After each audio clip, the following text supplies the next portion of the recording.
Hey guys, so some of you may have already heard about the huge mishap that took place last night.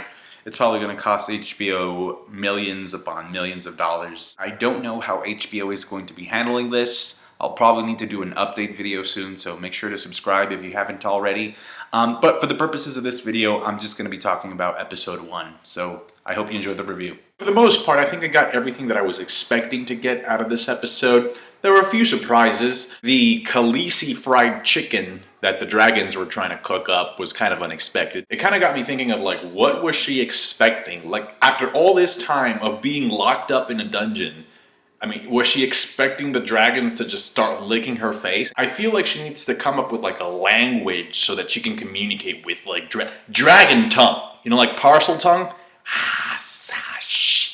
But this episode actually starts with a Cersei flashback and her having her future being told by a witch. Cersei really wanted to be queen from very early on. And so, you know, she says like, well, you will be queen for a time. And then Marjorie's hot ass is gonna replace you, bitch. All of your kids will be blonde, which means you will commit incest. And then after that scene, it's this. Not really sure how to feel about this. As if getting shot while you're taking a dump wasn't bad enough. Cersei starts playing a game called Let's See How Bad I Can Make Jaime Feel in Less Than a Minute. And she succeeds. She has a pretty good quote. She says, "At least Tyrion killed our father on purpose.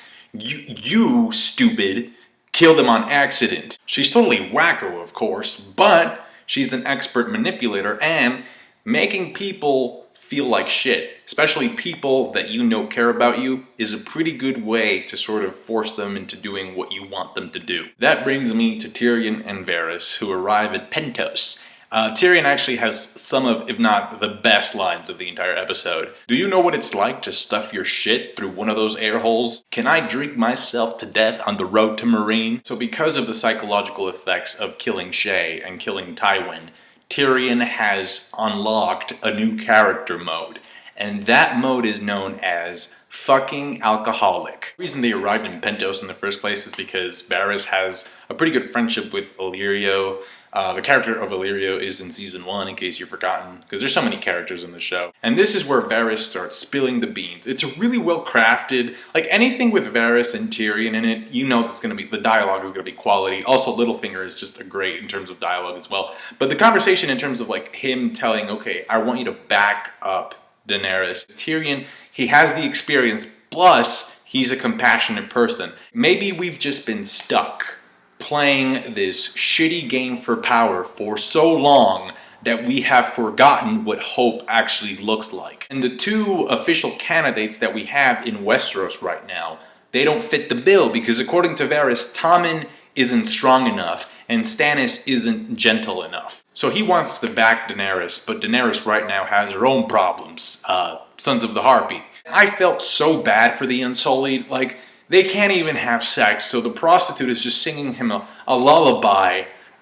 That sucks. It's interesting that they're wearing a mask, though, because it's like, who the fuck are these people? I mean, for all we know, Dany has probably already like been in contact with them. She just doesn't know it because they hide their face. They want to reopen the fighting pits. I don't think it's going to change anything, to be honest, but the fighting pits are a setting for a pretty epic scene that I'm pretty sure we're going to see this season. Did you notice how in that bed scene with Dario, Emilia Clarke was all covered up?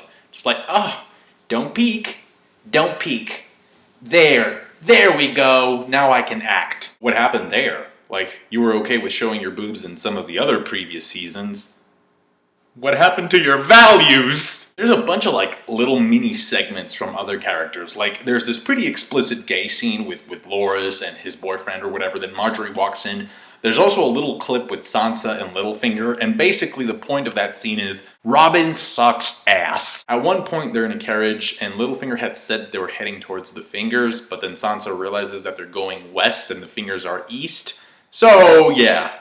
You probably know where they're going. You know, the Sansa storyline is gonna be spoiled like a mother for book readers. There's also a brief scene with Brienne and Podrick, and we get some information about who the Sparrows are. It's basically like this group of religious fanatics that worships the Seven. Out of all the characters in this episode, the character that I appreciated the most was this guy right here. The way that Jon is talking to Mance Rayder, it kind of made me think of like Ned and how he was in prison and he was about to die for his values.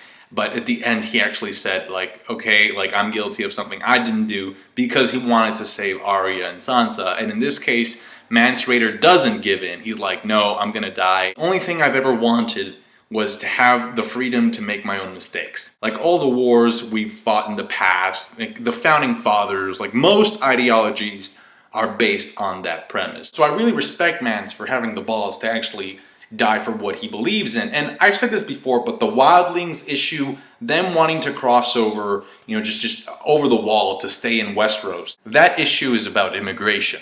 That's it. And I think Jon says it best. The only difference here is that the wildlings were born on the wrong side of the wall. But I do have a question, because even though I respect Mance, I was thinking, well, what was his plan after crossing the wall? Like, he said he didn't want to be part of the Seven Kingdoms. Like, did he think that he could just, like, find a piece of land and become a farmer or something? Like, it's like he would have had to get involved at some point. Melisandre's speech about, like, light and dark, I was almost sweating. I was like, this girl, I mean, she's super hot, but she's giving me the creeps. That creepy fucking music that they play doesn't help either. It's really, Mance Rayder is beginning to scream because he's being burned alive, and I'm like, oh, nah, man. I can kind of imagine him communicating with Jon telepathically and going like, thanks, Johnny. So when Jon walked away at first, I was kind of like, why is he walking away? Like, I remember back in episode 1 of season 1, he actually told Bran, you need to look when somebody's being executed. But it was just so he can get a better shot. So that was really cool. Not only because it gives Mance Rayder a more humane death, I guess, but it also develops Jon's character a little bit more because he's kind of like rebelling under Stannis. He's kind of like saying, I don't agree with this, Stannis, I'm sorry. Also, am I right in saying that Jon is training up the kid who killed his girlfriend? That's it for me. Thank you so much for watching. Make sure to leave a comment because I'm going to be picking the top 3 and then just featuring them in my next Game of Thrones video that I do. Like the review if you did. That helps out my channel a lot. Really appreciate that. And subscribe to my channel if you haven't. Valar Morgulis. Valar Doaires. Bye.